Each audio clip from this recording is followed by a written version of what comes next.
Olá, eu sou a professora Nair Santos e irei apresentar os tópicos da aula de revisão da disciplina Fundamentos de Economia 2.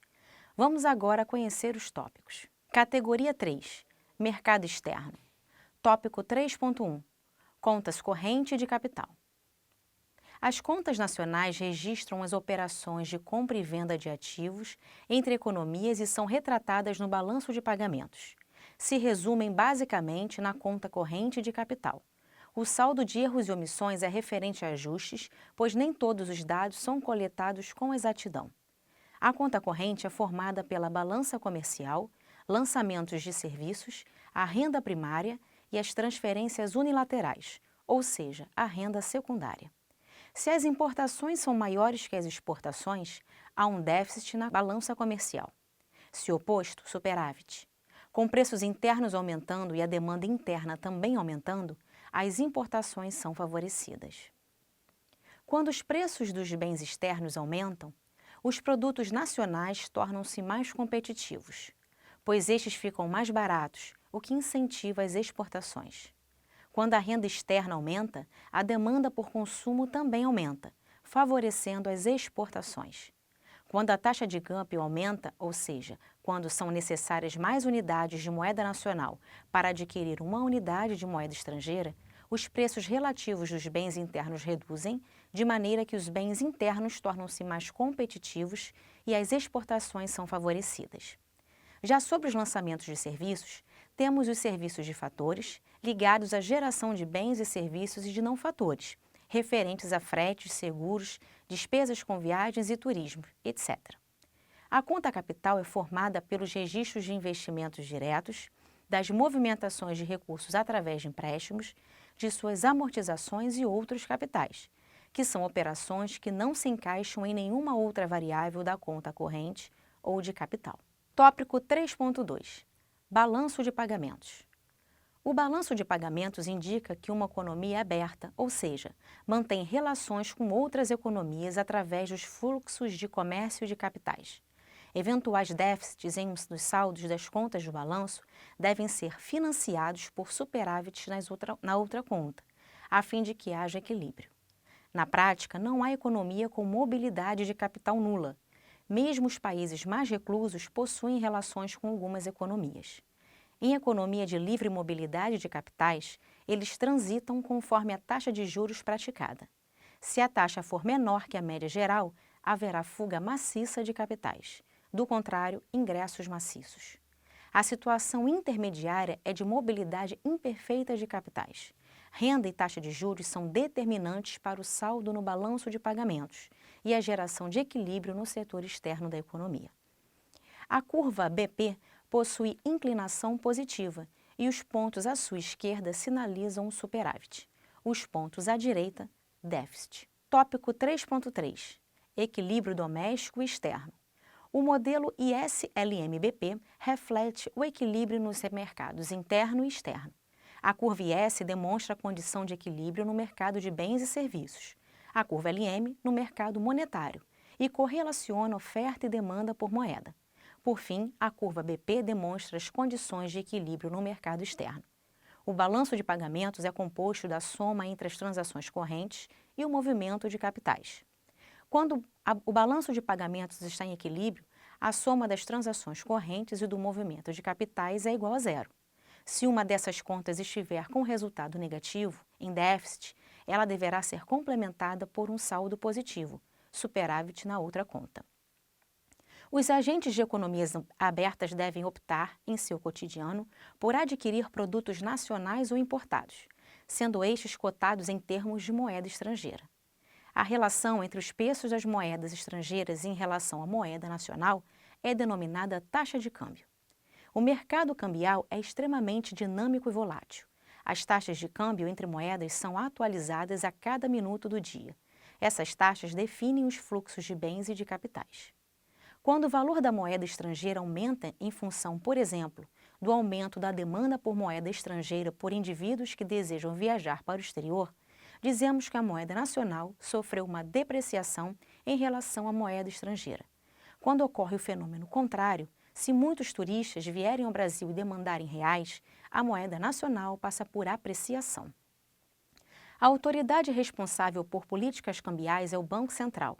São medidas para equilibrar as operações de compra e venda entre os setores interno e externo de uma economia, a partir da taxa de câmbio e das relações entre os preços dos bens domésticos e estrangeiros. Os principais regimes cambiais são de câmbio flutuante, de câmbio fixo. Porém, há categorias intermediárias. No regime cambial, com taxas flutuantes, não há agentes governamentais interferindo no mercado de câmbio. O preço da moeda nacional é fixado de acordo com a demanda dos agentes. Quando a demanda por moeda estrangeira aumenta, a moeda nacional se desvaloriza. No regime de câmbio fixo, o Banco Central determina o valor da taxa de câmbio e estabelece o valor da moeda nacional em termos de moeda estrangeira e se compromete a usar, se necessário, reservas internacionais para a manutenção do preço da moeda nacional, realizando leilões cambiais. Flutuação suja é um modelo semelhante ao do câmbio flutuante, ou seja, o Banco Central dá liberdade à flutuação do câmbio, mas intervém no mercado cambial de acordo com seus interesses. Categoria 4. Tópicos avançados. Tópico 4.1. Inflação e desemprego. Inflação é um aumento sustentado do nível geral de preços. São elementos geradores da inflação.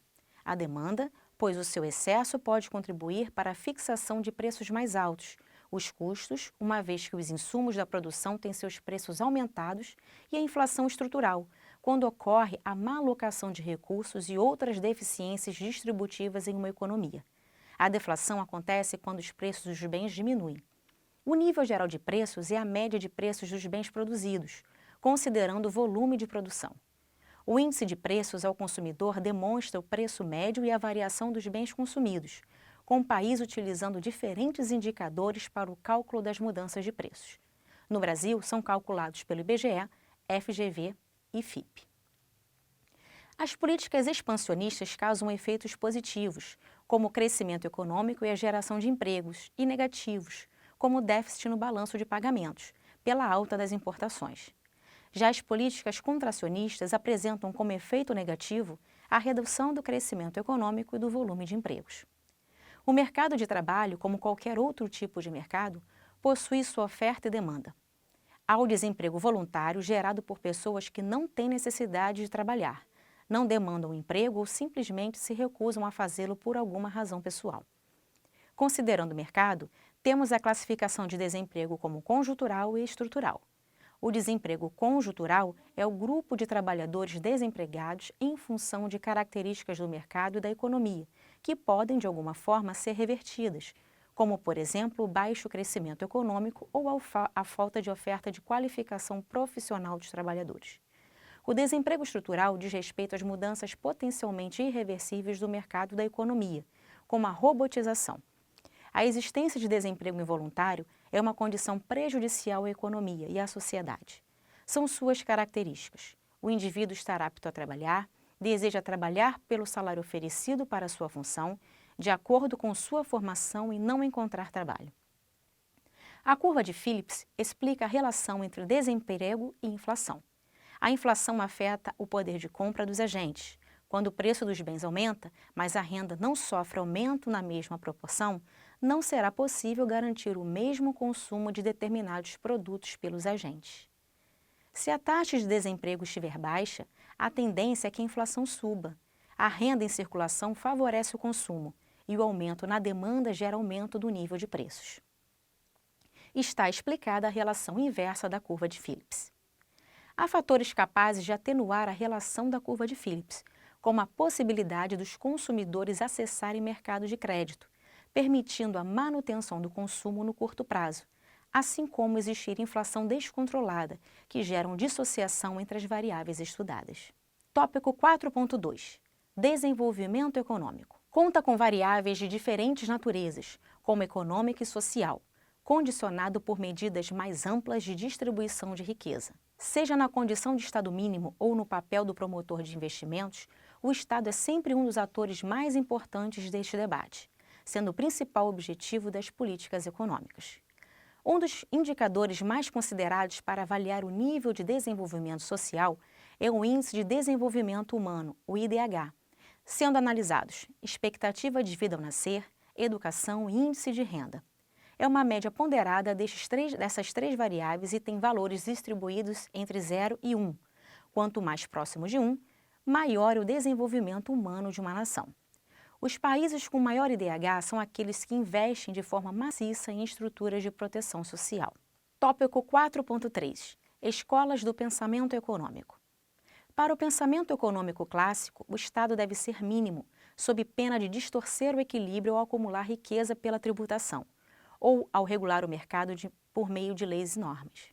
Assim, se houver algum desequilíbrio na economia, a chamada mão invisível atuaria no sentido de retomar a estabilidade, de forma automática, pois se o governo intervir com impostos e leis, os desequilíbrios se prolongarão.